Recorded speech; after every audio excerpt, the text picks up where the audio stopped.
gotta go bed to make the like a bake away from you. Langsung aja nih, BTS katanya dirumorkan dibebaskan dari dinas wajib militer. Dirumorkan kan? Dirumorkan? Enggak, kayaknya waktu itu sempat ada yang anggota DPR-nya. Anggota DPR Korea tuh yang ngungkit-ngungkit gitu DPR masalah live, BTS. DPR live nih. Barom. Bukan, yang ngungkit-ngungkit masalah wamilnya BTS. Tapi ternyata rumor itu nggak benar. Intinya si BTS tetap wamil gitu. Soalnya kan sempat ada yang bilang kayak karena influence BTS gede banget, jadi kayak boleh kali ya nggak usah wamil. Soalnya gue tuh nonton kan videonya Asian Boss. Lu tau nggak channel Asian Boss? Nonton gue. Nah ya gue nonton tuh yang mereka nanya gimana pendapat kamu tentang wajib militernya BTS gitu. Terus kira-kira boleh nggak? Menurut kalian gimana gitu. Tapi pas gue nonton kayak 50-50 gitu sih responnya mereka. Ada yang bilang nggak apa-apa, maksudnya musisi sama atlet yang menang prestasi di ajang internasional aja boleh nggak wamil gitu. Maksud gue boleh nggak wamil, mungkin kalau sekelas BTS harusnya juga nggak apa-apa gitu. Tapi ada yang bilang juga harusnya wamil gitu biar adil. Nah, kalau gue paling suka pendapat yang ngomong kayak sebenarnya kan kalau misalkan kayak gitu ya, kalau misalkan BTS atau para pemenang Olimpiade atau pemenang juara musik internasional gitu-gitu boleh nggak wamil, gue paling suka ada yang ngomong, salah satu dia bilang kalau sebenarnya kan masing-masing orang itu berkarya dan bekerja sesuai dengan passion mereka dan kapasitas mereka dan tapi ada banyak bidang pekerjaan yang nggak ada ukurannya gitu loh. Jadi kayak nggak ada yang misalkan lo juara satu terus atau misalkan international competition kayak gitu tuh ada pekerjaan-pekerjaan yang nggak terukur, yang sebenarnya kalau disandingkan dengan prestasi itu bisa juga sih masuk kategori dia boleh nggak wamil gitu. Tapi ya itu ya jadinya jadi batasan-batasan itu jadi yang agak blur gitu. Gue suka sih pendapat itu. Jadinya sebenarnya kan kayak maksud gue yang pengen dia sampaikan adalah ya sebenarnya BTS bisa mencapai titik itu karena ya memang dia passion di bidang itu. Tapi kan sebenarnya ada juga nih cowok-cowok lain yang passionnya di bidang lain gitu, yang mereka nggak bisa. Maksudnya apakah dengan nomor 1 Billboard doang nih bisa kita boleh nggak wamil gitu kan. Terus gue kayak oh iya juga sih bener. Dan jadinya malah jadi nggak adil kalau misalkan ya dia kan udah ini gitu. Maksudnya kayak oke, mungkin ada juga dokter misalnya yang berhasil sedemikian rupa sehingga gitu, tapi wamil juga kok gitu. Maksudnya sih orang itu kayak gitu. Dan gue pas itu gue mikir kayak iya juga sih, gue langsung bilang gitu. Tolak ukurnya susah juga kali ya. Maksudnya kalau misalnya cari influence yang global juga, misalnya gara-gara BTS mengharumkan nama Korea gitu di US. Maksud gue kan mungkin ya setelah yang BTS, sebelum yang BTS mungkin juga ada kali ya. Maksudnya itu pakem apa yang susah tuh tolak ukurnya sih. Itu yang barusan mau gue bilang. Iya itu benar banget. Iya maksudnya keren lu Dit bisa menemukan kata tolak ukur. Wow. Nah ya baik, maksudnya jangan minimal harus bisa Billboard 100 yang posisi pertama gitu. Apa mungkin harus ditulis di RU-nya gitu, kayak minimal prestasinya Cipta Kerja. Minimal prestasinya ini ya chart 1 Billboard gitu. Kayak ya susah juga sih. Tapi lagian juga RM dan kawan-kawannya juga bilang kalau mereka pengen wamil gitu. Terus juga gue baca dari kutipan dari Sports Dongga kan bacanya? Donga apa Dongga? Donga kayaknya. Donga kalau mereka tuh rencananya wamilnya mungkin jarak waktunya akan dekat biar nggak lama-lama banget gitu pisahnya. Iyalah, cuma 18 bulan lah. Iya, maksud gue wamil sekarang juga cepet gitu. Kayak ya menurut gue kalau udah sekelas BTS, karena mungkin kalau gue banyak banget lihat tweet-tweet orang yang kayaknya kalau wamil tuh is the end of the world banget gitu. Kalau menurut gue kalau udah sekelas BTS, fandomnya akan tetap bertahan sih, kayak nggak akan kenapa-napa gitu. Anggap aja Wamilnya ini tuh sebagai off-nya mereka dari hingar-bingar idol nggak sih? Kan mereka nggak jadi idol dulu selama 18 bulan, kayak liburan gitu loh, tanda kutip. Kayak gue kalau jadi idolnya sih akan sangat, gue akan memanfaatkan kesempatan ini ya, jadi gue kayak jadi orang biasa dulu gitu. Tapi Iya nggak sih? memang kayaknya Wamil itu bener-bener kayak the end of the world banget sih. Maksud gue untuk beberapa grup emang terasa banget ya. Kayak gue baru menyadari hal itu ketika Nichen mau Wamil sih sebenarnya. Kayak wah iya juga sih ya, gue ngerasa kayak orang-orang udah nggak ngomongin EXO lagi sekarang gitu loh. Kayak kayak ya emang ada fase itu gitu.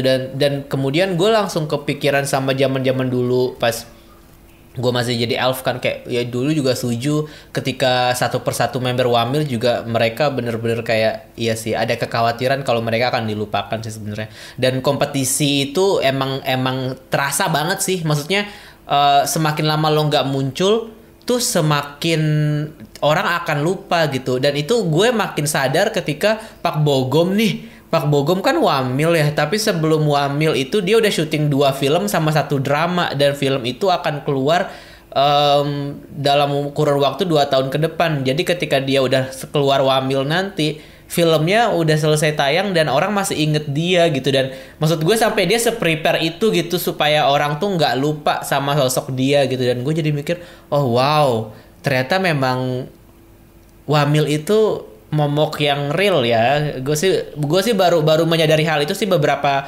minggu terakhir ini sih. Oh, tapi kalau gue ya kalau sebenarnya kalau dibilang momok mengerikan ya kalau di kasusnya Monsta X mungkin iya gitu, karena jadi karirnya tuh jadi bentar banget kan. Shonu kan 92 line, harusnya entah tahun ini atau tahun depan. Maksudnya Hui udah Wamil loh. Iya, Hui udah Pentagon, Wamil kan? ya Allah. Dia tuh baru 93 aja kayak. Daisy bagus banget. Iya, baru Daisy first win akhirnya ya. Buat hadiah buat Hui. Ya Allah. Ya, itu juga jadi akhirnya tuh karir. Gue tuh awal-awal sempat khawatir juga Ron, kayak lo aduh gimana ini Monsta X nanti pas Shonu nggak ada, aneh banget gitu. Karena apalagi kan pas Monsta X Wamil itu peraturan tentang umur Wamilnya tuh kayak jadi dipangkas gitu loh, maksimal 30. Dulu tuh apa maksimal 35 apa ya? Maksimal tuh dulu 30, sekarang jadi 28. Aduh gue lupa deh. Pokoknya makanya gue pas itu gue hitung-hitung maksimal banget Monsta X aktif tuh 5 tahun lah gitu kan. Kayak kurang banget gitu loh. Kayak gue mikirnya 7 tahun, tapi gue makin kesini kayak oh ya gimana ya. Pas gue perhatiin yang Wamil tiba-tiba udah keluar aja cepet, kayak Shiny udah hampir mau keluar aja. Perasaan baru kemarin gue baca beritanya. Sebenarnya tuh kalau kita nggak nungguin cepet kali ya Ron. Tapi pasti Iya. tapi memang masalahnya adalah mungkin karena mungkin karena gue ini idolanya banyak, jadi nggak berasa gitu. Kayak misalkan Ya gue sama lo kayak gitu ya, kan. kayak misalkan kayak Kibom gitu, kok tiba-tiba Shiny Ki udah keluar aja, terus gue udah ngelihat Ki sama Onyu update Instagram aja gitu. Perasaan kemarin sepi-sepi aja. Dan sumpah sih Onyu Ki baru keluar Wamil berapa hari aja bombardir banget kan Instagram, udah semua update segala macam gitu. Terus nggak berasa karena emang fokus kita nggak ke situ. Tapi kan kita harus memikirkan juga nih, ada orang yang emang cuman satu, nggak multi fandom kayak kita gitu kan. Tapi itu dia mungkin akan berani ngomong gitu kalau belum ngalamin sih. Ya nggak sih, kayak mungkin dia ngomongnya, oh gue akan ikutin dia aja gitu. Ya lo mana tahu ternyata pas di tengah hiatus BTS itu lo kepincut grup lain kan. Tapi seandainya kepincut pun dia pasti pas BTS-nya balik juga akan suka lagi. Jadi menurut gue nggak akan kenapa-napa. Dan lagian juga kayaknya big hit sama kayak Park Bogum tadi, dia udah nyicil nih konten-konten yang nanti akan dikeluarin selama 18 iya, bulan. Wow, iya sih. Iya, menurut udah, gue itu wow banget sih. Dan itu juga salah satu teknik marketingnya dia kan. Trik marketingnya yang dia mau bikin drama yang BTS Universe itu kan, secara nggak langsung itu juga akan jadi salah satu hal yang berkesinambungan yang akan mempertahankan eksistensi BTS selama 18 bulan kekosongan itu. Menurut gue gitu. Apalagi kalau udah di fandom udah di levelnya ARMY, apalagi mereka tuh aktif banget ya. Gue yakin misalnya BTS-nya lagi Wamil semua, mereka tuh ada aja kegiatannya, kayak tiba-tiba tanggal segini streamingin lagu apa, naik chart lagi. Itu kan mereka tuh cepet banget ya kalau soal-soal bikin nomor satu BTS lah, menurut gue akan fine-fine aja sih. Lo perhatian Tidak ada banget perlu ya. dikhawatirkan. Lo perhatian banget ya sama Dibilangin, ARMY. Oh my gue god. suka sama Jin, dibilangin gue suka sama Jin ya, sok Jin bias gue. Ya Oke, Allah. lanjut. Gue belakangan Sekian. ini malah nggak perhatian sama EXO-L. Gue perhatian sama NCT terus belakangan ini. Pindah-pindah NCT. terus Shotaro, Xiaojun, Win-Win, Shotaro, Xiaojun, Win-Win. Tapi gila ya, si Shotaro itu ya fan cam-nya coy, gila loh.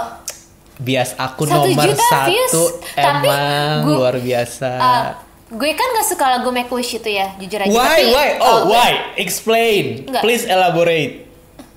Nggak tahu, nggak suka aja, nggak tahu deh. Ya biasa tipikal lagu-lagu yang SM yang aneh gitu, mungkin gue butuh waktu yang sangat lama untuk memprosesnya, tapi sampai sekarang belum terproses gitu. Oh, Tapi oke. tapi di itu tuh tipikal lagu yang kalau gue nonton performance-nya itu Lo akan suka, enak banget. ya. Dan pas gue nonton itu, Shotaro tuh ngeblend banget Oh, kayak parah. Dit. iya parah kan kayak dia orang baru. Dit, Yakin lo kayak yakin lo? Iya bener. Gue juga exactly.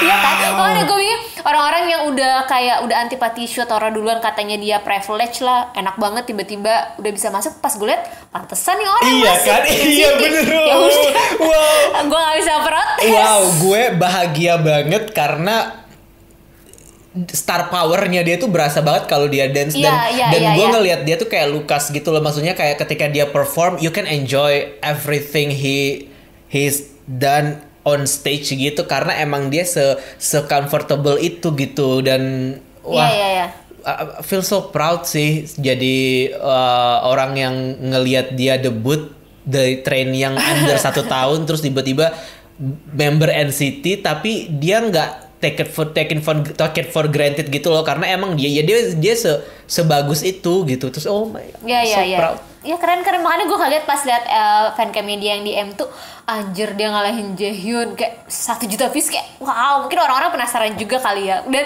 mungkin responnya tuh sama kayak kita gitu loh, mungkin orang-orang pada kaget kayak oh nggak nyangka ya, makanya jadi Shotaro tuh kayak banyak banget yang ngomongin Shotaro tuh nggak di timeline gue Iya. ya, wow. Jujur nih ya, yang di Make a Wish itu gue aja sampai lupa kalau ada Jaehyun di situ, karena karena biasanya kan karena emang gue dulu kan gue emang bias Jaehyun, terus abis itu kayak ya udah menurut gue oke lah Jaehyun udah Park Chanyeol level gitu loh, udah terlalu banyak fansnya gitu, kayak oke gue tinggalin. Dan ketika di album-album berikutnya tuh kan kayak kalau ada part Jaehyun tuh gue selalu yang sensitif gitu, kayak ya Jaehyun lagi gitu kan.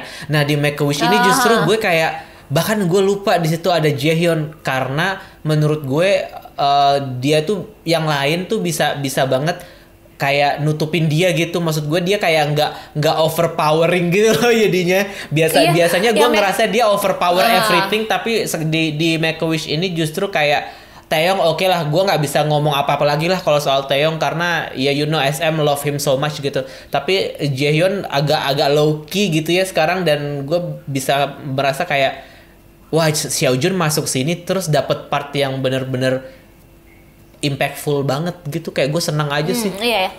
Make a Wish porsinya enak sih, kayak pas gitu loh, kayak enak deh. Pantesan menurut itu lagu kayak responnya positif banget, kayak gue aja yang casual fans juga suka gitu secara konsep itu, kayak mereka kan kayak konsepnya Arab-Arab gitu kan, Make a Wish mungkin kayak apalagi kan fontnya aja font Arab gitu loh. Iya, itu font Aladdin gitu, font lebaran. Oh ya, orang gayanya aja udah Mina Aidin wal Faizin kan. Iya, gaya Mina Aidin kan, kayak wah keren gitu, kepikiran aja. Oke, kemarin tuh lo nge-suggest gue untuk nonton dong dokumenter Blackpink. Kenapa nih Ron? Kenapa Light lo up nge-suggest the gue? sky. Gak apa-apa sih, gue cuman pengen kita Ya. relevan aja ketika orang ngomongin Netflix. Kita juga ngomongin Netflix karena udah lama banget kan kita nggak ngomongin film di kekoreaan. Kayaknya kita bilang kayak ini semua Korean pop culture, tapi bahasnya K-pop terus gitu. Ujung-ujungnya K-pop mulu, NCT mulu ya. Iya, tapi anyway ini juga K-pop sih, tapi bentuknya mungkin Iya, film K-pop, dokumenter gitu. Dokumenter Dan gitu. kenapa menurut gue ini film penting, soalnya kan nggak banyak kan manajemen yang bikin film dokumenter buat artis mereka kan, nggak banyak, paling Ya. kalau nggak film konser. Tapi film konser itu pun juga adalah sedikit-sedikit behind the scene gitu, cuman nggak yang terlalu mendetail gitu. Dan sejauh ini kan emang Big Three doang, Big Four doang kan yang bikin gitu. Dan menurut gue Light Up the Sky ini perlu untuk dibahas karena memang ya sekarang ini ya eranya Blackpink gitu. Blackpink ya in your area gitu. Jadi kayak lo harus tetap update dengan apapun yang mereka lakukan gitu. Terus gimana? Yes. Udah nonton belum? Udah dong. Seru Gua kan? Langganan. Sebenarnya dibilang seru banget sih kayak enggak sih, karena menurut gue apa yang diceritain itu masih dalam tahapan level yang masih aman gitu. Maksud gue ini masih yang maksud gue nggak terlalu menggali lebih dalam banget gitu loh, kayak Iya. oh ini ketebak sih. Iya, ini kayak, kan mereka sebenarnya trainee. ini Iya. kan sebenarnya film buat pemasarannya WG aja, marketingnya WG aja. Ini tuh lebih untuk ke PR menurut gue lebih film untuk PR gitu. lebih untuk ke yang bukan fans K-pop sih, untuk Iya, general aja. iya. Ini Karena kalau levelnya fans K-pop, iya, bener-bener awam banget sih, bener-bener. awam banget. Karena kalau fans K-pop ini kayak informasinya sebenarnya kayak ya gue tahu gitu, tapi mungkin gue takjub, gue agak nggak mungkin takjubnya kayak gue WG, kaget kayak mereka tuh gue kan bukannya gue nggak suka Teddy ya, gue kan kayak suka nyinyirin Teddy ya, tapi tuh si member-member itu kayak pada seneng banget sama Teddy, terus gue merasa bersalah gitu kayak ya kayak si mereka tuh berempat kayak seneng banget kalau kerja sama Teddy gitu, kayak oh ya maafin gue ya, gue sekarang ini suka nyinyirin Teddy, tapi membernya tuh seneng kerja sama Teddy, gue jadi nggak enak. Kalau gue justru karena nonton ini mindset gue udah oke, gue tahu ini film adalah film untuk apa namanya, membuat orang-orang lebih aware sama YG. Jadi ini film PR aja gitu. Jadi apapun betul, yang ditampilkan di situ menurut gue itu gue udah resistan. Jadi kayak gue nonton ini cuma nonton aja. Tapi yang part Teddy itu gue setuju sih. In some ways gue merasa kayak mereka emang sedekat itu dengan Teddy gitu, dan dan itu sesuatu yang jarang kelihatan kan di konten-konten yang lain kan kalau film ini nggak dibikin gitu. Terus juga akhirnya kejawab sih kan, Jennie itu kan sering dibilang kalau narinya males-malesan ya, tapi itu kejawab karena dia tuh memang fisiknya paling lemah. Kan dia ngakuin kan kalau dia paling cepat nafasnya habis gitu, dan dia paling sering sakit kayak gue nggak pantesan kayak rumor-rumor yang bilang lazy dance lah atau apa, karena memang beberapa occasion dia mungkin cepet capek orangnya, kayak kasihan Jennie jadi banyak banyak dituduh macam-macam ya. Maksud gue dia ada alasannya gitu loh. Tapi yang paling perlu digarisbawahi adalah obrolan kita di episode sebelumnya yang bilang kalau Blackpink itu hubungannya cuman sekedar profesional aja. Tapi setelah nonton ini kita lucu-lucu aja. gemes ya ngeliat mereka kok kayaknya gemes deket banget. beneran gitu.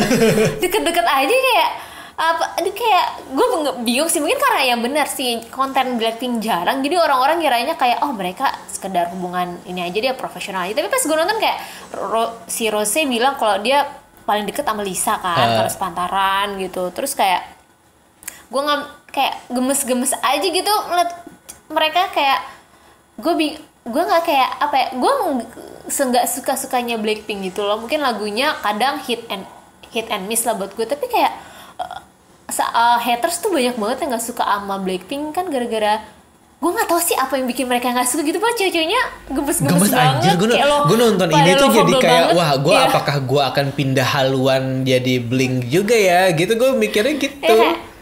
Ya pas mereka ke Coachella dong, kayak wow mereka keren sih, sekeren itu. Terus yang mereka bilang kayak bertahun-tahun jadi trainee itu it's all worth it gitu, segala perjuangan mereka. Kayak wah gue aja bangga gitu loh ya dengan prestasinya Blackpink pas nonton itu, kayak wow. Ya, gue sih sebenarnya suka banget sama ininya sih, sama storytellingnya sih sebenarnya, kayak itu bener-bener kayak storytellingnya bener-bener awam banget sih sebenarnya. Maksudnya kayak ya orang yang cuma tahu Blackpink dari satu lagu doang itu kalau nonton ini akan tertarik untuk melihat mereka dan mendengarkan lagu mereka lebih jauh, bahkan mungkin mereka akan kepo sampai ke Teddy-Teddy-nya mungkin kalau menurut gue. Dan betul. Dan bagaimana mereka ngebuka ini dengan memperkenalkan masing-masing member, terus memperkenalkan siapa itu Teddy. Yang perlu dipertanyakan sebenarnya nggak dipertanyakan sih. Apa di sini sama sekali nggak dibahas siapa itu Yang Hyun Suk nggak sih? Kayak lo ngerasa nggak sih? Iya kan? iya. Malah justru Teddy yang ditonjolin kan. Teddy as a producer, bukan Yang Hyun Suk as a YG founder gitu kan. Biasanya Kan dia narsis kan orang itu. Saat itu ya Hyun Suknya lagi banyak ini kena Iya, masalah kan makanya gambling film itu. ini kan sebenarnya juga dibikinnya 2020 ini kan. Jadinya itu juga masalah-masalah yang Hyun Suk kan nggak disebut sama sekali. Itu sih gue kayak wah anjir, mereka bener-bener memperkenalkan YG dengan bersih gitu loh, yang kayak Iya. siapa itu Yang Hyun Suk, nggak tahu gue. Siapa itu yang skandal apa, nggak ada gitu. Pokoknya kesannya kayak bahagia banget gitu. Maksud gue kalau misal gue as a fans gitu, gue berharap banget ada cerita lebih dari ketidaksukaan. Mungkin ada nggak sih mereka nggak suka kalau cuman di comebackin setahun sekali, tapi itu nggak ada omongan kan, kayak Nggak mungkin. mereka Balik lagi karena gue bilang ini kan film PR gitu. Iya, makanya menurut gue kurang menggali lebih dalam sih isu-isu. Dan itu atau kayaknya nggak apa. mungkin deh. Itu kayaknya Nggak mungkin, itu ya. kayaknya Iya, makanya aku hal-hal bilang. yang akan mereka ungkapkan kalau mereka lagi ceplos-ceplos di variety show gitu-gitu. Iya Kalau di sih. sini Makanya- aja, bahkan lo lihat sendiri kan yang pas adegan mereka baru mau debut showcase itu, yang Jennie ngafalin skrip di depan lift itu kan, bahkan skrip iya. perkenalan aja mereka di skripin gitu, kayak Iya. nggak mungkin lah lo akan mendengar pengakuan seperti itu dalam film dokumenter yang scripted juga Iya sih, gitu. kayak mereka mungkin akan bilang bosen gue sama Teddy gitu, nggak mungkin ya, tapi ternyata mereka adore banget sama Teddy. Oke deh, Gue suka juga banget Teddy, adegan ya. yang ini sih, Dit, yang Lisa setiap kali dia pergantian dari bahasa Inggris Korea ke Thailand itu kayak menurut gue Iya, itu dia personal pinter banget banget sih. ya. Itu personal Iya. banget, dan editingnya bagus banget menurut gue film ini, dan itu tadi kayak bahkan awam pun akan sangat tertarik sih untuk menyaksikannya. Jadi ya seru sih menurut gue. Dan puncaknya Sebenarnya di Coachella itu sih, wow. Nah, sebenarnya kan gue juga nerima DM nih, kayak nerima DM dari pendengar Koreaan. Dia bilang, "Hai Karo dan Kadita, aku mau cerita tentang dokumenter Netflix Blackpink Light Up in the Sky. Jujur ini dokumenter film pertama yang aku nonton, soalnya dokumenter bukan tipe film aku banget, tapi karena salah satu grup K-pop Blackpink lagi ada di Netflix dan lagi bosan PSBB di rumah, ya aku nonton deh. Ceritanya lumayan menarik dan merubah pandangan gue tentang trainee, apalagi di bagian mereka bilang dulu ada 20-an trainee tapi yang debut cuma berempat. Aku langsung ngeri aja liat persaingan trainee Big Three. Tapi ini bener sih, waktu itu siapa ya, Jennie yang bilang semua teman-temannya seangkatan dia tuh nggak ada yang debut, cuman dia, sampai dia akhirnya ketemu Lisa. Nah, yang pas Kayak- bagian itu Iya, juga tuh kayak, menurut gue serem juga ya. Kenapa? kalau bagian itu juga menurut gue itu ini sih, itu gue nggak menelan mentah-mentah statement itu sih sebenarnya, karena persaingannya kan pasti kuat banget kan. Yang pertama mereka nggak menyinggung soal rencana Yang Hyun Suk yang pengen bikin grup kayak SNSD. Itu yang pertama. Yang kedua, mereka nggak menyebut bahwa sebelumnya Blackpink itu ada member lainnya juga kan, yang satu lagi yang akhirnya keluar, yang tadinya Pinkpang. mereka bakal debut Iya, bareng. Jadi yang akhirnya DJ Idol, iya. si siapa, Minyon. Jadi Mignon. seolah-olah skripnya itu kan seolah-olah mereka berempat tuh emang udah meant to be together like a destiny gitu kan kelihatannya. Padahal sebenarnya kan mungkin lebih dari sekedar itu. Maksudnya berempat ini juga sebenarnya kan mungkin secara tidak sengaja atau apa. Tapi ya itu tadi, skripnya menurut gue sangat-sangat PR banget, tapi tetap bisa dinikmati. Itu aja sih. Itu statement terakhir gue sih. Footage video trainee juga yang mereka berempat aja kan, nggak ada trainee yang lainnya Iya, gitu. itu dia makanya. Iya. Yang menyenangkan Terus? sebenarnya karena ada penampilan Mark Lee, terus ada penampilan siapa lagi, artis SM yang lain tuh dikit, kemarin ada EXO ada nggak ya? Iya. Nggak ada deh kayaknya. Ada Berarti BTS. adanya BTS. Ada, Terus ada Kokas kalau nggak salah muncul dikit. Terus iya. Ice BSD ada di tank, ada di Ada. tank, tanks tuh lucu sih ngelihat. Gue nonton sampai credit title terakhir tuh kayak wah. Dan sama lagunya siapa, Somi yang What You Waiting For, itu gue suka karena awalnya Rose yang bikin guide-nya kan, kayak seru deh Iya. ngelihat. Terus lanjut di DM dan membahas per membernya juga lumayan menarik. Kalau yang paling deep menurut aku bagian Rose dan Lisa, mereka harus hidup terpisah dari orang tua dan jadi trainee di negara lain. Lalu yang aku juga suka bagian Rose yang menurut aku ini berhubungan dengan debut solonya. Di situ secara nggak langsung dia menunjukkan kalau dia emang belum siap. Aku sebagai fans bakal menunggu kapanpun dia siap, dan endingnya emosional banget pas mereka bahas pas umur 40 tahun mereka bakal punya keluarga. Iya ya, itu gue juga Iya, suka gemes sih. itu juga ya. Yang mereka makan di tempat di kafe, terus kafenya Iya, orangnya kayak- inget gitu kayak, iya kamu kan kalian pernah makan di sini kan pas masih masih trainee trainee gitu gitu, ya. kayak, oh gue mau jadi abang-abang itu. Ya overall nih dokumenter oke lah gitu. Lo ada EXO tuh pernah ada dokumenter gitu gak sih? Nggak ada. SM. EXO nggak pernah. Tapi gue waktu itu ngomongin film dokumenter, kalau yang K-pop, kalau yang IM-nya SM itu termasuk dokumenter gak sih? Iya itu dokumenter. Kalau yang itu Gua nonton mereka angle-nya Zaman-zamannya bioskop CGV masih Blitz Megaplex namanya. iya. Dan itu sih lebih, kalau itu menurut gue lebih ke manajemen kan, lebih ke SM Town, SM Iya, Town gitu, iya, dan SM Town, itu iya. Itu lebihan SM coverage-nya banyak banget dan durasinya panjang kan, 2,5 jaman gitu. Cuman Nggak inget gue. EXO-nya ada muncul terakhir banget di credit title Itu- pas mereka lagi latihan Mama. Tapi flow-nya itu kalau nggak salah dia berawal dari Suju kalau nggak salah. Suju, Iya, FX, SNSD, Shiny berakhirnya di Boa. Itu EXO-nya juga masih EXO yang kayaknya zaman mereka debut deh, jadi yang belum terkenal EXO bahkan banget belum gitu. debut. Oh belum Pas debut ya, gue gak inget. pas film itu Udah pas lupa. film itu dibuat, Oh, iya. EXO belum debut, tapi pas film itu rilis EXO baru debut. Tapi mereka dihitung Iya sih. dimasukin ke footage-nya dikit. Iya sih, kalau doku paling ya gue nonton itu yang SM sama Blackpink, karena nggak ada juga sih ya, apalagi ya gue nggak pernah nonton yang di bioskop pula. Yang BTS kemarin nggak nonton loh. Nah setahu gue itu Beyond kan the terima press Stage. Apa biar apa gitu. gue tuh kan terima press release ya, jadi itu sebenarnya mau ada dokumenternya BTS yang tayang di Indo yang Break the Silence, tapi Oh, iya, karena iya.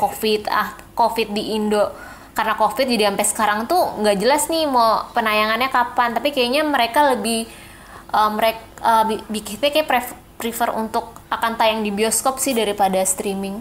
Iya, karena Sampai sekarang karena ditunda, duitnya lebih ha-ha. banyak cuy. Yang kemarin Lebih gede, iya, konser ha-ha. BTS aja 135.000, kayak oh my god. Iya, kayak ya sabar aja lah, bentar lagi Iya. kan juga bioskop buka nih. Iya sih benar. Udah Udah buka buka kan? sih si GV. Oh udah buka, iya. Pelan, ya tahun depan lah bisa. Mungkin yang seru selain itu ini kali ya Ron, yang heboh banget. Kita Bener-bener dari heboh Blackpink banget, kita pas ngomongin banget hari ini. sobrinya Jennie dong, Irene. Ya sohibnya Ya nih. Allah, kayak bias gue dit. TBH nih, gue sering banget menganalogikan kalau Jennie itu as a Regina George-nya Mean Girls. Lo tau kan? Udah nonton Mean Girls kan? Tapi ternyata Mean Girls-nya itu yang beneran Mean Girls. Maksud gue mungkin yang cewek-cewek arogan atau apa, ternyata malah Allegedly. temennya. Allegedly arogan, terus yang ternyata malah temennya. Ya Allah. Kita di sini tuh mau Irene. ngomongin Irene yang katanya apa tuh? Katanya arogan kayak canyol gitu ya. Yang gebrak-gebrak meja gitu. Gebrak Ya, meja. asem banget mulut gue gitu. Mungkin di Irene juga gitu kali ya. Asem banget, lu nggak tahu gue artis gitu. Lo gak tau gue paling cantik di Daegu, anjir. Iya kayak wah ini heboh lah, kayak pas banget hebohnya hari ini ya Ron ya. Malam ini pas kita sebelum rekaman kayak oh ya rame nih gitu. Gue sebenarnya tadi udah baca sih headline-nya di All K-pop, tapi gue nggak mau peduli juga karena gue kira itu cuma tuduhan tidak berdasar ya. Karena gue nggak mau malas cari tahu yang tadi. Tapi sampai akhirnya si Irene dan SM Entertainment-nya minta maaf. Sampai oh berarti bener ya, kalau udah minta maaf ya kita mau nggak mau ya kita asumsikan aja itu benar gitu, terlepas kita nggak tahu juga di belakangnya gimana. Tapi kayak Irene akhirnya posting di Instagram kalau dia minta maaf dan udah nyamperin stylist majalah yang nge-spill kelakuannya Irene gitu, dibilangnya bosi lah apalah. Tapi tuh kalau misalnya bosi atau apa gue kayak itu bukannya udah biasa ya di dunia perartisan. Gue yakin nggak cuman Irene nih gitu, kayak ya gue nggak tahu sih. Lo tau nggak, gue juga bingung sih cara menjelaskannya gimana. Jadi itu intinya ada stylist yang nge-spill di IG kalau tentang kelakuannya. Oh sebenarnya stylistnya itu nggak bilang itu siapa, tapi dia pakai hashtag monster dan hashtag psycho. Nah lo kalau kayak gitu berasumsi antara Irene dan Selgi. Tapi ternyata, aduh gimana sih Ron? Gue bingung deh kan. Anjir. Ngeselin. Tapi postingan si OP itu di like sama staff mantannya, staff SM, terus koreografer juga gitu, apa editor majalah lain juga nge-like juga, walaupun sebenarnya nge-like itu nggak bisa kita asumsikan dia setuju dengan pernyataan si OP sih, tapi netizen jadi makin berspekulasi kalau apa yang dia omongkan tuh benar gitu, real gitu. OP-nya juga bilang kalau dia punya rekaman percakapan kalau menunjukkan bahwa kalau dia tuh memang semenyebalkan itulah, sampai akhirnya SM dan Irene minta maaf, dan Irene udah nyamperin editornya itu. Nah, kalau menurut lo gimana nih, Ron? Gue sedih sebenarnya mendengar kabar ini karena kayak. Tapi lo percaya nggak dengan hal itu?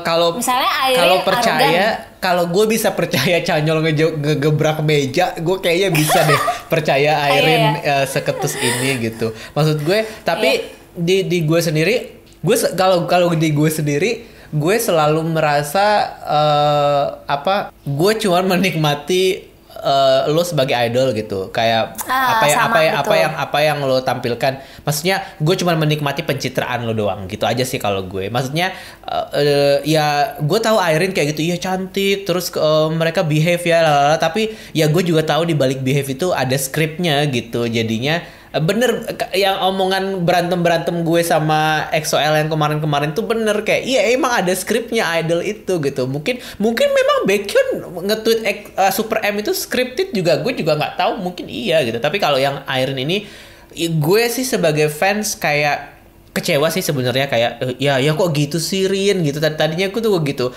Dan biasanya kalau misalkan gue ngebaca hal-hal buruk soal idola gue denial dulu gitu. Nah sekarang ini gue masih sekarang ini gue masih fase denial nih.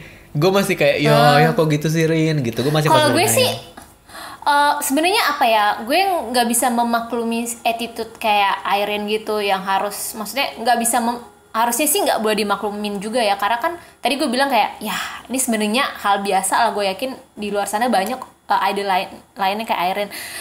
Jadi makanya gue nggak kaget banget gitu. Mungkin gue lebih mengkhawatirkan masa depannya Red Velvet sih. Ini akan berpengaruh banget karena ini kan rame itu di Pancoa, terus di netizen buzz, dan komen-komennya juga kayaknya sangat menyudutkan Irene. Gue khawatir sih ke Red Velvetnya, kayak ya ini mah tanda-tandanya SM bakal debutin grup baru nih. Nanti ya terus dulu nih Red Velvet. Bentar, lo ngomong kayak gitu, gue jadi berteori konspirasi nih. Kenapa? Wow. Enggak, sebelum teori konspirasi itu gue mau lanjutin kan. Yang itu tadi gue bilang kalau gue sangat mengkhawatirkan Red Velvet. Terus gue sempat mikir apakah sikapnya Irene ini berpengaruh ke membernya juga kah atau gimana gitu. Sampai gue pas itu Irene mengeluarkan statement minta maaf itu berarti Irene mengakui kesalahannya. Ya berarti dia emang salah, udah gitu. Maksudnya fansnya kalau mau ngebelain toh Irene juga mengakui gitu loh. Udah faktanya itu aja dulu. Nah tapi ada nih postingan lain, editor stylist lain yang ngebelain si Irene gitu, kayak muncullah ke permukaan gitu.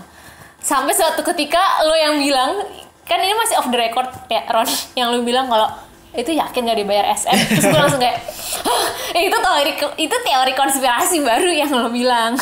Itu kayak kayak ya udah, ini udah kepalang tanggung, kayak ya ini isunya udah keluar. Maksud gue ya Red Velvetnya gimana ya, itu tuh Ron yang gue khawatirkan. Nanti gue gak bisa dengerin lagu Red Velvet lagi, kan sedih ya. Itu sih gue lebih mengkhawatirkan Red Velvetnya sebenarnya. Kayak masalah Irene pribadinya oke lah gitu. Kayak gue udah gak peduli lagi dengan citra di belakang idol sih, karena gue memang menikmati lo as a idol, as a musician atau apalah gitu. Nah gimana nih kelanjutan masa depan Red Velvet menurut lo? apakah itu memang sengaja untuk SM New Girl Group? Masa sih Ron harus mengorbankan Red Velvet? Tapi Nggak iya juga. tahu, tapi itu bisa aja tahu. Nih yang pertama kalau menurut gue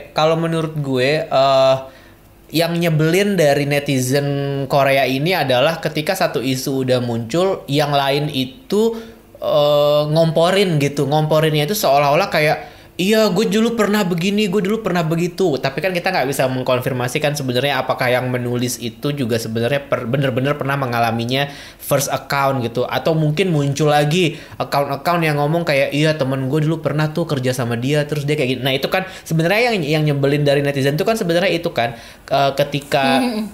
ketika satu isu udah berkembang, udah muncul, nah mereka nampolin lagi yang bikin isunya lagi jadi makin berkembang gitu. Dan menurut gue sih sebenarnya ya balik lagi ke OP yang pertama sih sebenarnya. Dan ya terserah sih, maksud gue gini, Irene kalau misalkan dia bersikap seperti itu benar kayak lo bilang tadi tidak bisa dibenarkan, tapi anyway dia udah minta maaf juga kan. Dan gue sih punya keyakinan kalau itu memang benar sih sebenarnya. Makanya gue juga punya perasaan denial kan, kayak ya kok gitu sih Rin gitu kan tadi gue bilang. Dan kenapa gue bilang itu juga benar karena SM langsung ngomong, karena biasanya SM itu kalau nggak benar dia nggak akan ngomong gitu. Kalau nggak benar biasanya ini nggak sih nuntut? Dia nggak, biasanya gitu. iya biasanya gitu, tapi biasanya juga dia nggak akan ngomong. Kalaupun misalkan dia ngomong juga ngomongnya paling kayak kita mau legal action segala macam gitu kan biasanya. Legal action. Tapi itu enggak, nih minta maaf. Yang pertama kenapa dia ngomong karena ini Irene sumber penghasilan utama banget nih gitu kan, deal iklan banyak banget nih gitu kan, apalagi sekarang nggak punya girl group lagi nih SM gitu, dia lagi film juga segala macem ya kan. Iya mau rilis film. Nah itu makanya gue takut khawatir ini sih sama perilisan filmnya juga. Terus tadi gue juga baca-baca ini, balik lagi ini masih spekulasi dan gue cuma baca-baca di forum, salah satu staff yang nge-like itu juga salah satu staff film Irene yang baru gitu. Kayak wah jangan-jangan semua yang kerja sama Irene mengalami hal yang sama dengan OP yang pertama itu kan. Ya itu kita sih nggak tahu makanya itu akhirnya ada yang pada akhirnya yang belain Irene. Bikin spekulasi kan sebenarnya. Dan muncul juga kan yang ngebelain Irene itu segala macam gitu. Kalau gue sih mikirnya kayak ya sejauh ini gue sih percaya itu benar karena SM udah ngomong juga, akhirnya juga udah minta maaf juga gitu kan. Tapi abis itu kayak ya udahlah gitu. Dan kalau misalkan ngomongin soal nasib Red Velvet, gue malah baru kepikiran tuh gara-gara lo bilang itu tadi, gara-gara lo bilang apa karena ini SM mau ngerebutin girl band baru ya. Soalnya sebelumnya kan juga ada masalah trainee itu kan, yang dia mau legal action gara-gara banyak yang ngejelekin trainee si Yoo Jimin itu kan. Terus gue pikir kayak wah pola yang sama berulang lagi nih, karena dulu gue inget banget ketika Red Velvet debut, FX juga kayak gitu kan. FX banyak banget kasusnya, mulai dari Suli keluar, abis itu Suli main film, orang juga bilang kayak dia behave dia di lokasi syuting tuh nggak bagus banget. Itu juga terjadi loh sama Suli waktu itu. Dan ini ya sama film dia yang dia nude itu nggak sih, yang ternyata sebenarnya dia juga sebelum itu lagi ada lagi. Jadi waktu itu dia main film kalau nggak salah judulnya Fashion King atau apa gitu. Itu juga itu justru yang malah yang itu ketika dia masih di FX dan dia akhirnya keluar kalau nggak salah, inget gue. Jadi jauh sebelum nude itu, kalau nude itu mah dia udah nggak di FX lagi itu. Oh iya. Jadi udah nggak berhubungan. Jadi itu sebelum akhirnya FX berempat dan akhirnya akhirnya nggak lanjut lagi itu, ya itu banyak sebelum Red Velvet debut tuh, dan di awal-awal Red Velvet muncul tuh kayak gitu. SM menghancurkan, dalam tanda kutip menghancurkan FX dengan cara-cara seperti itu tuh ya kayak gitu. Jadi ketika lo bilang kayak apa ini gara-gara ada mau girl band baru, bisa jadi sih gitu. Cuman ya gue nggak tahu juga sih ya. Tapi kalau misalkan nanti follow up-nya adalah mereka rilis teaser baru buat girl band, ya oke, kita semua tahu berarti ini akan kemana. Ya intinya sih gue bukan berarti gue cancel Irene juga, gue sih ya gue nggak. Gue udah cancel nih malam ini. Oh ya, gue udah di fase dikit-dikit cancel kayak oke, memang dia salah ya, admit it. Gue lebih mengkhawatirkan ya gue nggak dengerin lagu Red Velvet deh. Maksud gue tapi kan nanti kalau misalkan Red Velvet itu gue. Kalau misalkan Red Velvet gak rilis lagu yang lo pengen denger kan dinyanyiinnya sama girl band baru. Ya mungkin gue pasti akan suka sih. Maksud gue girl groupnya SM tuh selalu top chair ya. Jadi ya udah, gue anyway akan suka juga. Cuman sedih aja sih, maksudnya kayak dengan Iya, kasus kayak seperti nggak enak ini, ya. dengan terus Red Velvet juga lagi nggak stabil karena Wendy-nya juga nggak ada, ya kan? Jadinya malah Iya. berasanya kayak wow, apakah ini beneran akhir ya, Ron? jadi akhir dari era itu gitu menurut Gue tuh nggak boleh suka sama suatu grup, dia ada aja masalahnya ya. Sumpah deh, masa ultimate gue kan Monsta X dan Red Velvet nih kayak, hah? Wow, hello. Makanya Kayak, udah lo yaudah nggak usah deh, gue promoin bisa Kolaili biasa aja. lagi, nanti Kolaili Nanti kenapa-napa ya. flop One Team. kenapa. One Team ya, dia punya nama gimana sih, lo nggak? Ya One Team, Nggak gue kan respect banget lupa, One Team. bukannya nggak respect, gue kan nggak inget. Oh iya itu sih. Apa lagi ya yang seru? Gak ada ya? Apa yang seru hari ini? Nggak ada. Twice mau comeback, udah itu doang. Ya. Baca ini aja Ron, kita buka sesi ke Korean curhat dong. Wah, udah 40 menit aja kita ngoceh soal Irene dan Blackpink ya. Iya. Siapa yang mau baca, lo dulu deh. Udah gua rangkum nih buat lo. Wih. Baik nggak? Biar lo nggak scrolling. Yang mana sih Dit? Ini tuh selalu beda ya. Gue kalau buka DM, Duh, udah bosen gue. buka IP jangan gitu dong. Kan gue jadi malu sama pendengar. Aduh, gue mau batuk. Kok diem? Oh iya, bentar dulu. Hai kekoreaan, boleh kasih pendapatnya nggak tentang anak YG yang tahun ini pada keluar Nggak kandang boleh. semua? Bentar dulu, passwordnya kekoreaan curhat. Curhat dong. Harusnya bikin bumper. Ron bikinin bumper dong. Enak aja, suruh editor yang bikin. Ya lanjut. Aku mah senang banget sebagai YG Stan dari awal tahun. Icon winner Blackpink comeback 3 kali, Treasure comeback 2 kali, dan Suhyun Akmu juga bakal solo, dan Mino yang katanya bakal solo juga. Treasure chapter 3 dan Rose yang katanya akhir tahun bakal solo. Sebagai YG Stan nggak pernah sesenang ini. By the way, aku ngakak banget sama podcast terakhir pas Kadita mau mindahin Blackpink ke SM. Kalau menurut aku sih Red Velvet itu Blackpink versi SM. Anyway, sukses terus ke Koreaan. Tapi Red keren. Velvet tuh Tapi- masih menurut gue masih stylenya masih belum se-badass itu, belum kayak break the boundary SM girl Iya. group banget. Hah, tapi Iya, sekarang kalau masih. ngebayangin Red Velvet jadi kayak ya Irene gitu, Iya, sebel.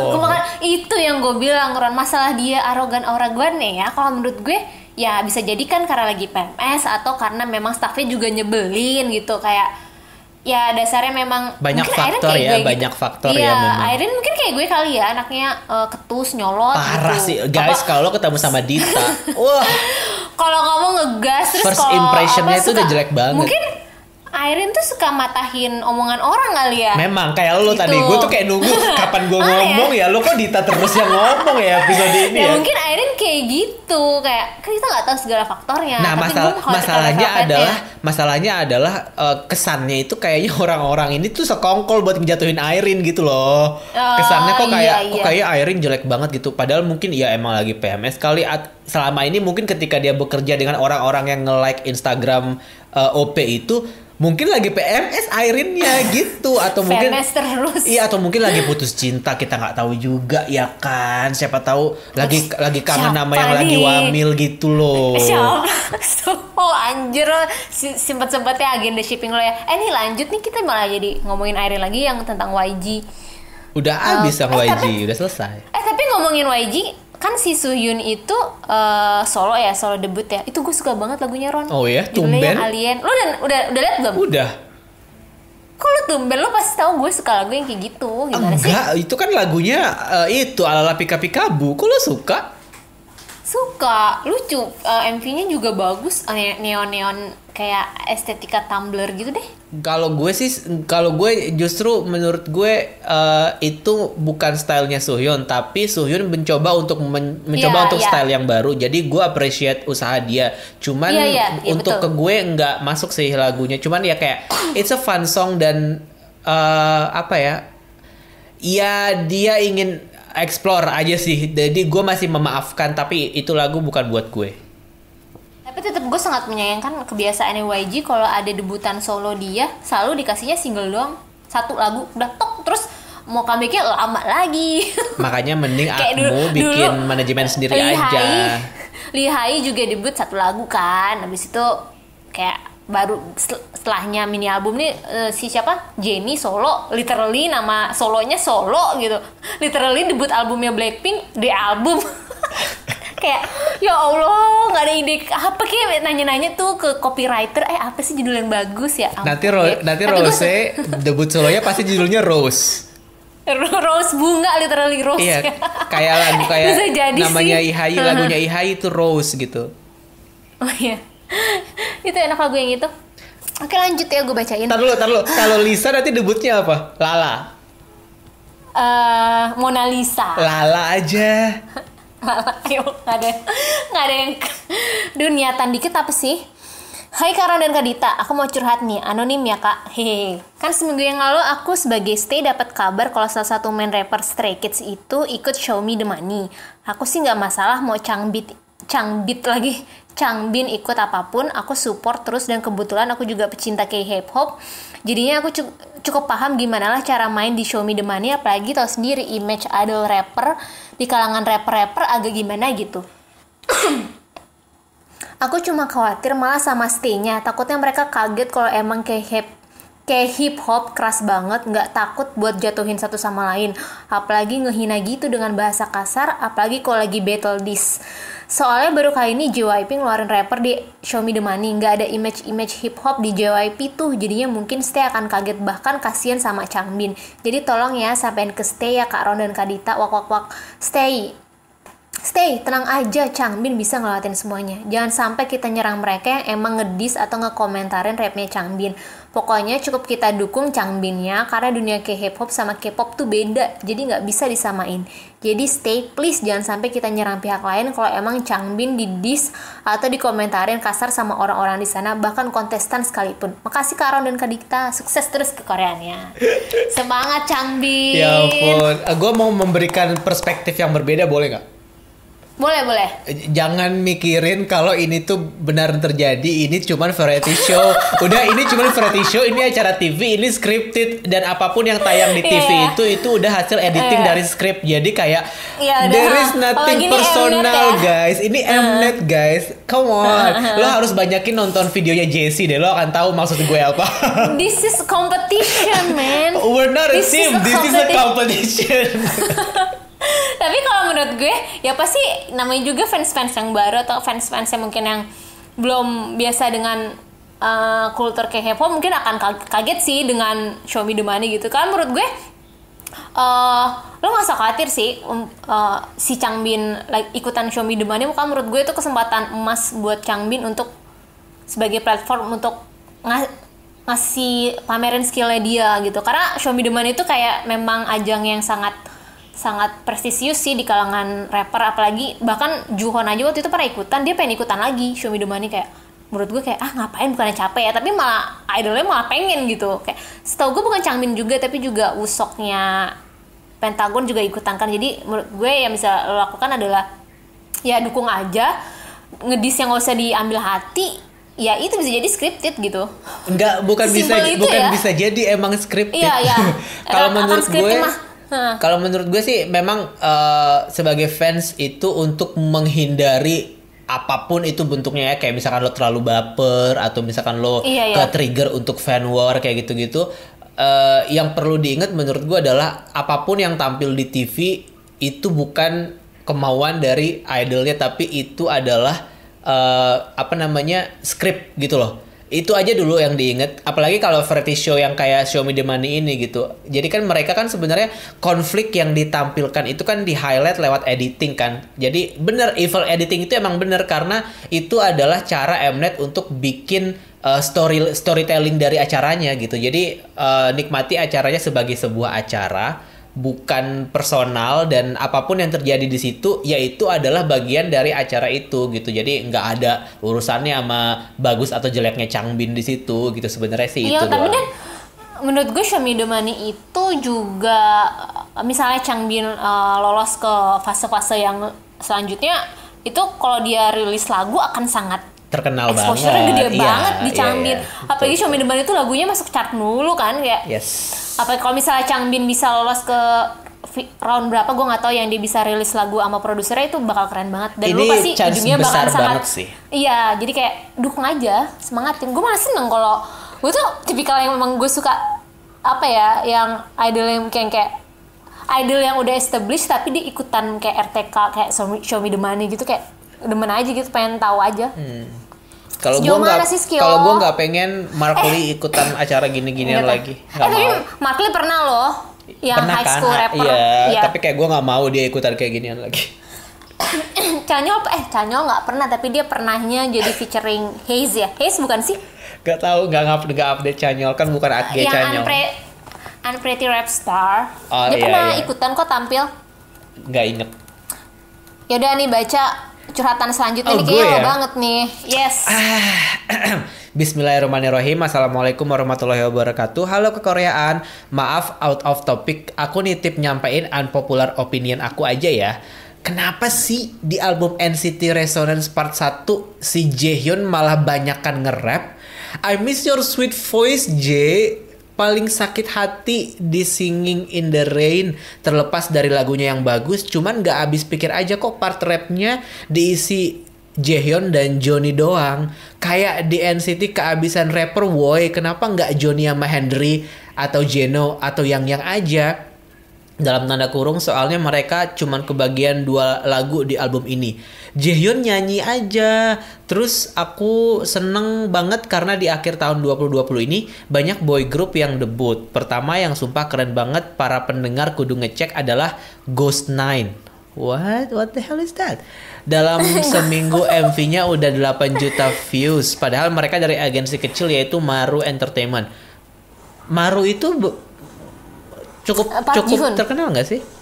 Park Ji-hoon yang One. Oke. Style mereka mirip Infinite campur EXO gitu. Membernya juga talented. Lalu 28 Oktober ini ada Drippin dari Wulim. Nonton vlog-vlognya mereka. Dede membernya cakep-cakep hehehe. Yang paling kutunggu-tunggu sih grup barunya Dohyeon Hangul XX1. Aku harap mereka berdua dapat recognition lebih gede. Tapi aku kesel sih sama nama grupnya B12173. Ya Allah kenapa sih iya? MDK cari nama yang gak simple-simple gitu dia aja pakai Hangul juga tetap aneh. B173. Chilsan. Oke. Biar kayak NCT 127 gitu ya. Enggak maaf. Gimana Dit? Jaehyun nge-rap Dit. Gimana menurut lo Jaehyun nge-rap? Gue udah dengerin albumnya yang Resonance itu, tapi gue lebih suka albumnya Neozone dan gue nggak ngeh si Jaehyun banyak nge-rap juga. Gue nggak ngeh. Emang iya Ron, lo udah dengerin? Gue udah dengerin tapi gue juga sama sih gue gak nge. Cuman gue pengen menekankan kalau lo nggak bisa compare album NCT sama NCT 127 karena beda banget. Iya. Karena beda banget ininya pembagian timnya kan beda. Jadi nggak bisa di head to head gitu jatuhnya. Tapi kalau menurut gue kenapa Jaehyun nge-rap karena NCT kedatangan banyak sekali vokal dari Wavy.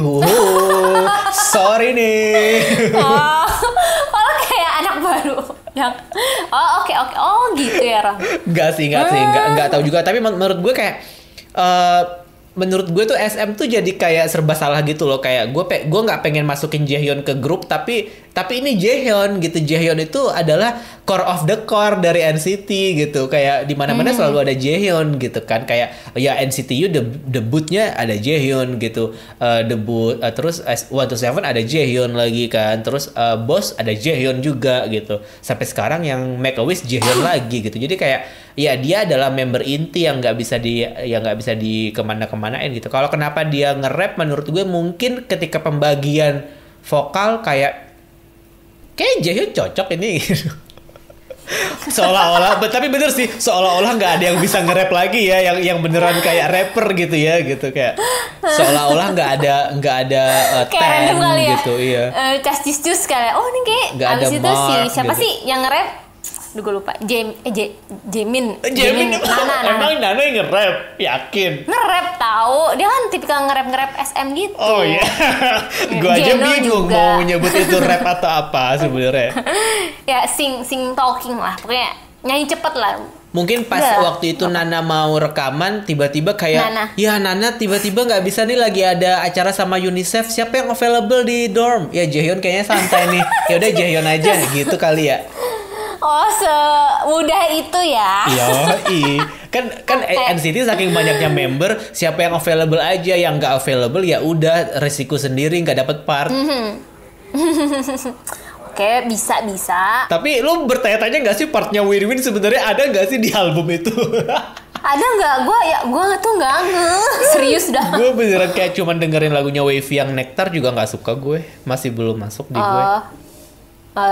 Ya Win ini aja, tapi dia tetap Win kan member yang disukain member NCT yang lain. Iya kan Win tetap biasku nomor 1. Yes. Kalau boleh, tolong bahas tentang comebacknya Rivan Sister, Jessie, Hwasa, Junghwa sama Hyori. Oh ini nih project grupnya yang lo bilang itu Ron, yang lagunya Don't Touch Me. Aku nggak tahu ya itu udah beneran comeback apa gimana, tapi belum ada official MV-nya dan udah ada comeback stage-nya. Kalau emang bener lagu ini comebacknya lagunya bagus sih, enak gitu didengerin. Tapi kalau mau ngalahin pecahnya BTS yang Dynamite seperti kata Kak Ron di episode sebelumnya kayaknya belum deh. Udah 24 Udah, dia masih satu, jam, kan? 24 Iya. jam setelah dirilis udah langsung ngalahin Dynamite. Udah sesuai Iya, prediksi langsung gue. menggeser. Yes, keren banget. Ron, gue mau nanya prediksi lo. Wono kira-kira balik ke Monsta X gak? Ya itu nggak usah ditanya udah. Ya elah. Tapi lu udah nonton comeback stage-nya yang Rivan stage-nya yang Rivan Sister belum? Gue nggak nonton stage-nya sih, tapi gue lihat ininya apa MV-nya. Gue nonton unofficial MV. MV-nya ya unofficial. Gue lihat tuh performance stage-nya ya oke, lagunya karena mungkin gue lihat performance jadi nggak terlalu fokus sama lagunya, jadi gue belum tahu sih bisa suka atau enggak. Tapi Jessie gila dia keren banget dah. Gue bingung. Dia tuh kalau nyanyi ya kayak nyanyi, lo lupa dengan personality dia yang clumsy itu. Iya benar. Kalau dia Sumpah, lagi dia tuh on kayak stage tuh menguasai benar-benar banget, beda iya. banget. Tapi menurut Yes. gue lagu ini agak-agak ini sih repetitif sih. Maksudnya gue suka lagunya jujur. Cuman masih ada vibe lagu-lagu lama yang dari Jessie, lagu-lagunya. Gue juga ngerasa kayak tiba-tiba ada vibe-nya Onis di sini. Iya ada Ya kan Slam Dunk, Sister Onis Slam Dunk ada vibe itu. Jadi kayak tapi gue suka sih lagunya. Terus lanjut. Kita udah sejam nih Ron. Lanjutlah, bacain dikit lah satu lagi nih. Ini lo nyet. Iya makanya. Ini panjang loh. Iya, Udah. Bismillahirrahmanirrahim. Kok malah gue yang menghela nafas. Maaf sebelumnya soalnya ini bakal panjang banget. Iya, dimaafin. Nggak, beneran deh, tolong curhatnya 140 karakter aja ya. Jangan Gimana dong, sih? jangan dibatasin, kasihan. Orang kan butuh wadah. Daripada mereka ke podcast sebelah, mendingan kesini aja. Daripada ke podcast ini ya, budak agensi ini curhat Koreaan. Gak apa-apa budak agensi mah ngomongin SM doang. Dengerin ya podcast aku budak agensi. Ada di Spotify. Search budak agensi. Dan oke. Maaf sebelumnya ini bakal panjang banget dan mohon ini anonim aja. Anonim, tulisannya anonim. Soalnya aku takut diserang sama fans boy group yang bakal aku sebut di sini. Assalamualaikum warahmatullahi wabarakatuh. Tolong di play suara musik yang agak-agak sendu gitu ya. Halo semua, selamat pagi, siang, sore, malam. Salam sejahtera bagi kita semua, teman-teman pendengar. Apa kabar? Iya, berasa kayak Baik. radio ya. Karon Kadita, apa kabar? Semoga baik-baik aja ya. Jadi gini, aku Nggak mau ngasih baik-baik tahu ada satu girl group namanya Black Swan, debut tanggal 16 Oktober 2020 kemarin di bawah agensi DR Entertainment dengan full albumnya Goodbye Rania dan title tracknya judulnya Tonight. Ngomong-ngomong DR Entertainment gue suka deh soalnya plat motor gue DR. Anjir, nggak penting. Dan DR itu adalah inisial dari Daniel Radcliffe, My Ultimate Bias. Yes. Oke. DR juga gue suka Doraemon. Oh, DR kan Doraemon.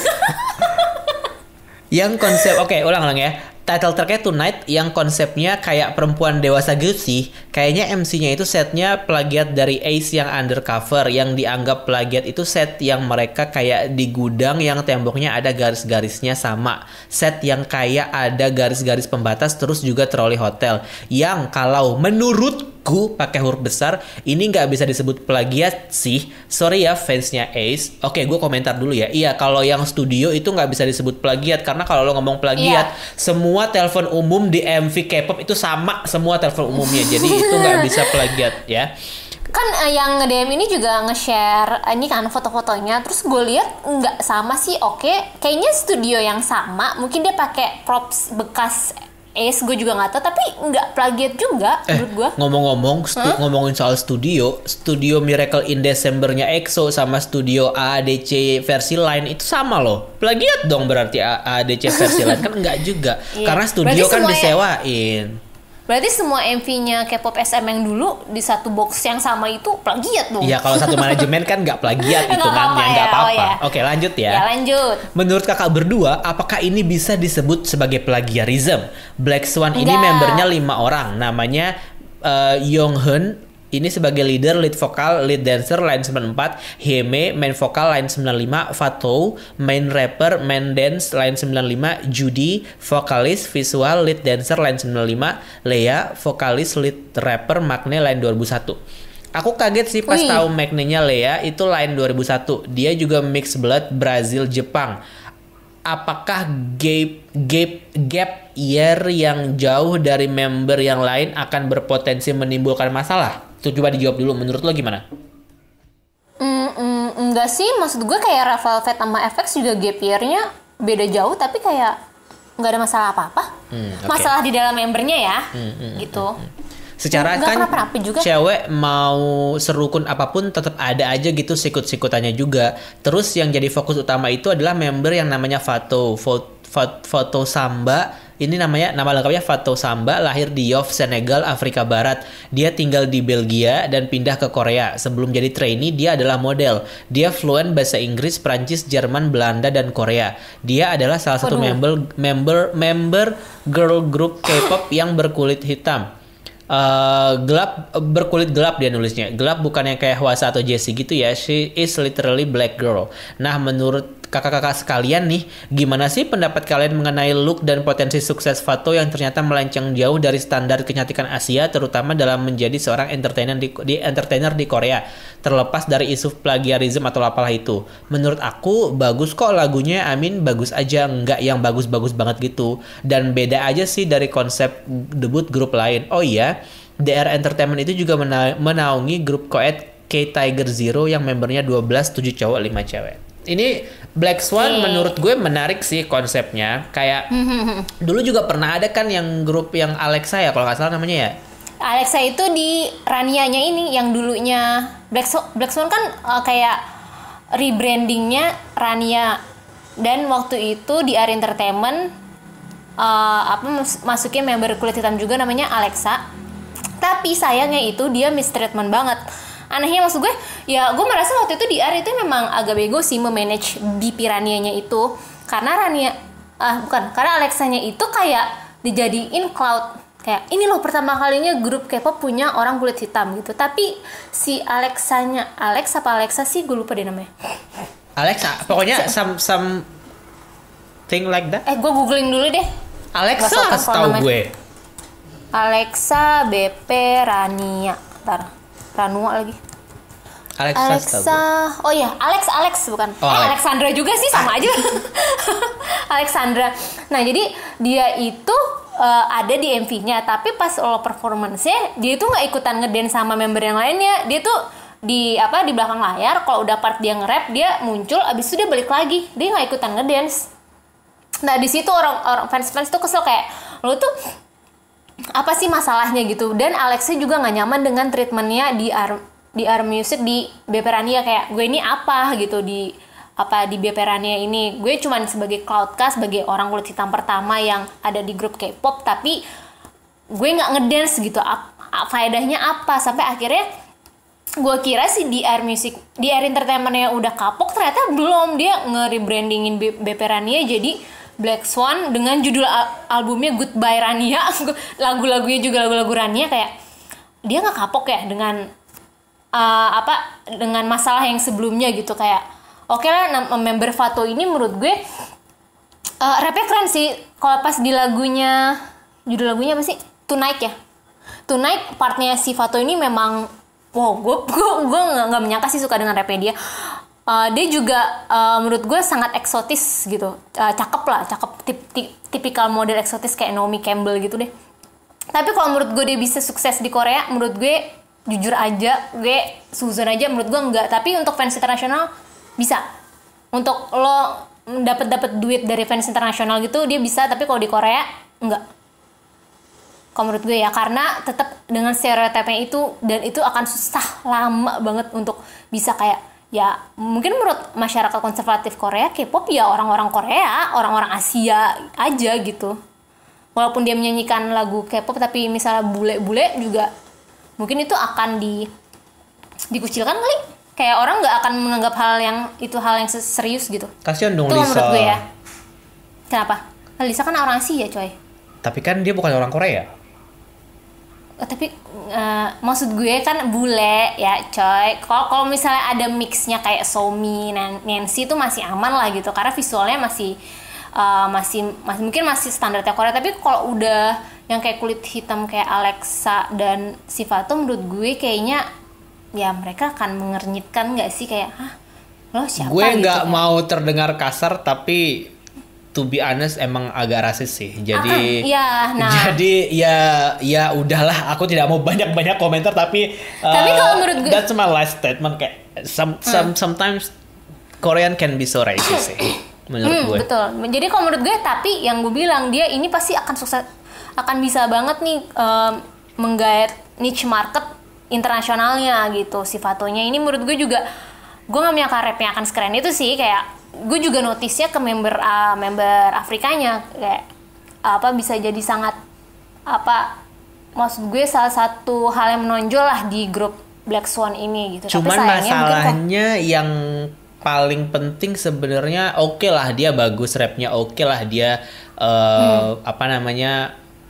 model cantik gitu, ya, oke lah. Tapi kalau manajemennya brengsek juga sih menurut gue kayak this not gonna work gitu.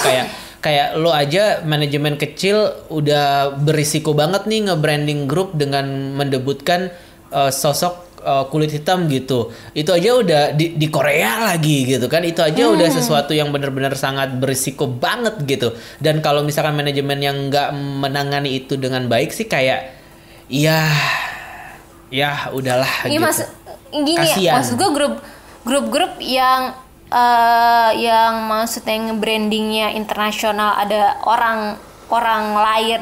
Misalnya kayak lo tau Z-Boys sama Z-Girls nggak sih? Yang itu yang ada orang India, yang ada orang Indonya. Tahu. Itu aja udah nggak jelas sekarang gimana nasibnya kan? Makanya. Nah maksud gue takutnya sih kayak gitu ya. Ini memang ini cloud-nya dari DR Entertainment ya, tapi gue nggak tahu akan sejauh mana akan bertahan lama sih. Mungkin kalau untuk awal-awal oke lah, tapi kalau long last juga, waduh gue nggak menjamin ya. Tapi kita tunggu aja sih. Yes. Lagunya padahal udah oke sih, ada potensi banget sih lagunya. Menurut gue juga suka lagunya. Yang Tonight ini unexpectedly kayak, gue udah rindu sih lagu-lagu seksi kayak gini. Lagu strong seksi kayak gini udah jarang gitu loh. Oh iya, selama ini emang nggak ada yang seksi menurut Anda? Yang seksi sampai boobsnya kelihatan mana lagi dah? Nggak ada tahu. Iya sih. Ini boobsnya kelihatan mana bagus banget lagi boobsnya. Ya Allah, malam-malam gini ngomongin boobs. Kayak itu ada member gue belum kenal namanya, tapi itu bagus banget boobsnya, kayak udah lama nggak ngeliat boobs di MV K-pop. What the hell? Jessie selama ini nggak dianggap boobsnya. Oh iya boobs, iya. Maksudnya grup. Kalau Jessie mah. Jessie kan Rivan Sister. Iya. Ya itu kan baru Rivan Sister. Nah, harus ngeles terus. Ngeles. Oke, semangat ya. Siapa? Black Swan. Kayak nama judul lagu BTS. Oh iya bener. Iya emang judul lagu BTS. Udah capek nggak sih lo udah jam segini? Kita tutup dengan ke Korean FM gimana bumpernya Ron? Ke Korean FM ya. Kita nyanyi aja kali bumpernya. Gimana? Kita bikin bumper tapi kita yang nyanyi. Nggak bisa. Gue nggak bisa nyanyi. Ya udah gue aja yang nyanyi. Boleh. Ke Koreaan. Nari. Ke Koreaan FM dah. Anjir. Boleh. Hai Kak ada. Halo, kita menerima request dari @zimmermadeline via DM Twitter. Aku request lagu From Home dan Faded in My Last songnya NCT 2020 ya kak. Bagus banget itu buat cuaca hujan-hujan. Vokal Haechan Renjun bikin merinding. Hey yaudah segitu aja. Makasih, sukses terus buat kekoreaan. Thumbs up. By the way, thanks Kak Dita. Sekarang aku jadi suka One Team. Haha. Ya Allah, makasih suka One Team. Tolong streaming sampai viewsnya 1 juta. Sekarang viewsnya kayak cuma 200.000 aja tuh. Gue nyuruh orang lain lagi. From Home, suka aku sama From Home. Oh lu suka Ron? Suka dong. Itu tipe ya. Ada, gue biasa aja. soalnya sih. ada Kun. Yes. Mana Kun nyanyi Chinese, tiba-tiba Yuta nyanyi bahasa Oh Jepang, terus my lagunya god, Korea. I love that song so much. Tapi nanti aku bahas di podcast Budak Agensi aja. Nggak boleh promote podcast orang lain. Itu kan Lanjut. podcast aku. Halo, boleh request rekomendasi lagu ya? Aku mau rekomendasiin lagunya Jessica Jung yang Fly. Nggak tahu tiba-tiba aja kangen sama SNSD OT9 @everymind via IG. Kalau kangen SNSD OT9, kenapa requestnya Jessica Jung ya?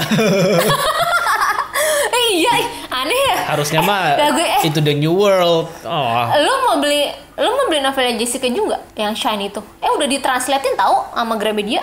Iya, emang udah ada versi Indonesianya kan?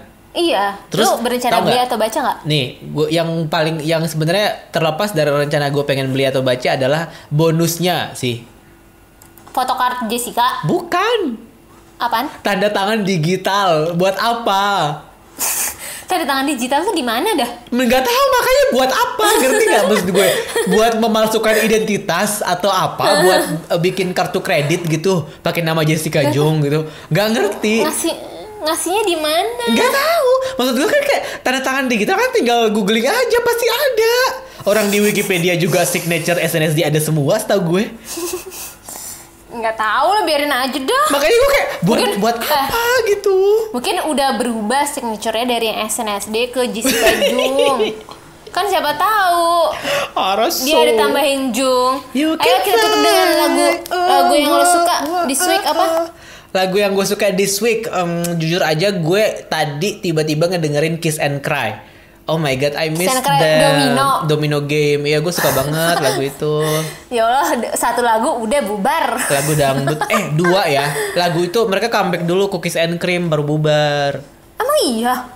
Iya, tapi lagu yang kedua nggak terkenal. Oh iya, itu enak. Kemana?